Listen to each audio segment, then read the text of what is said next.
Good morning po. Ayan, happy weekend po sa ating lahat. It's Saturday again. Pero kailangan po natin munang magpalakas.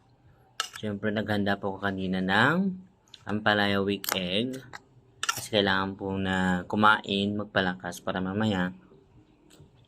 Magtrabaho na po tayo, di ba? Wala pa matapos na yun, depende na tayong mag-rest. Siyempre pag weekend, nandiyan po yung paglalabang, linis ang bahay, di ba? At kung ano pa, tapos mag-rest na ako. Para sa Sunday, magplansya na lang. O kung gawin, kung dapat gawin. Tapos Monday na naman. Best ng araw, no? Ayun po ay April 27. Ilang araw na lang. Tapos next week, o Wednesday po, Merkulis na naman. Liwang po. No? Medyo mahangin pa. Mamaya, grabe yung init. Siyempre kasi summer po. No? Mga bala, kumusta po tayong lahat?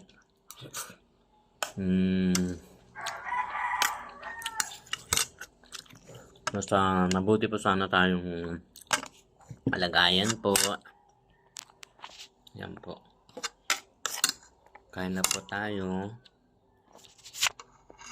Yan po. Ayan.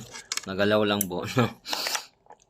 Ito kasi favorite ko, ang palaya, big egg.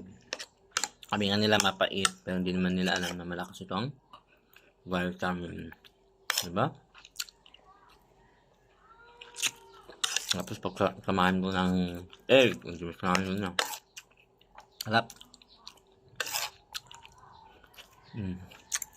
Kaya po, anong ulam nyo? Wala ibang sa akin kasi parang weekend.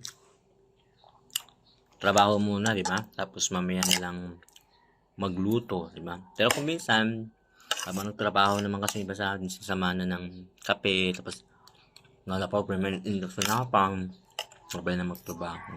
Sa akin kasi, kapag dyan sa taon, awa ko sa nagising kanina, kasi init ang panahon. Nakaw na ako ng gaba. Kaya mama, ang dami ko pang gagawin. Kumbaga, tanda lang. So guys, I love you all po. Dapat po nasa mabuti po tayong kalagayan. Huwag po natin isipin yung mga problema sa buhay. Kasi problema lang yan. Minsan lang po tayo buhay sa mundo ito. Kailangan po natin mag-enjoy. Gawin po yung nararapat. Kasi kung magmumukmuk tayo sa mga problema, wala pang mangyayari. Magi nyo, kung 20 years old kayo ngayon, gusto lang years kayo magmumuk, di nyo alam, mamatay na pala kayo. Kaya isa sa mga problema nyo, enjoy ang buhay nyo. Kasi pa, hindi pa natin hawak ang buhay natin. So, hindi pa na enjoy pa natin.